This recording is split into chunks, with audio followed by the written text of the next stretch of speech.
Weather Service in Las Vegas has issued a flash flood warning for south central Lincoln County in south central Nevada, northeastern Clark County in southern Nevada, until 8:30 p.m. Pacific Daylight Time.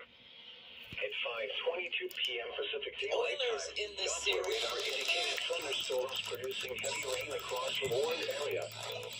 Flash flooding is ongoing or expected to begin shortly for south central Lincoln County in south central Nevada, northeastern Clark County in southern Nevada, until 8:30 p.m. Pacific Daylight Time. At 5:22 p.m. Pacific Daylight Time, Doppler radar indicated thunderstorms producing heavy rain across the warned area.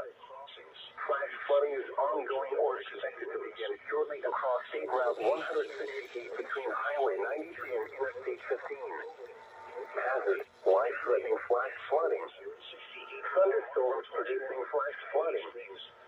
Source, radar. Impact, life-threatening flash flooding of low water crossings, creeks, normally dry washes and roads. Some locations that will experience flash flooding include Mopetown, Overton, Mopa Valley, Legenio, SR 168-mile marker 21, Coyote Springs, Valley of Fire, and Overton Beach. Turn around, don't drown when encountering flooded roads. Most of flood deaths occur in vehicles.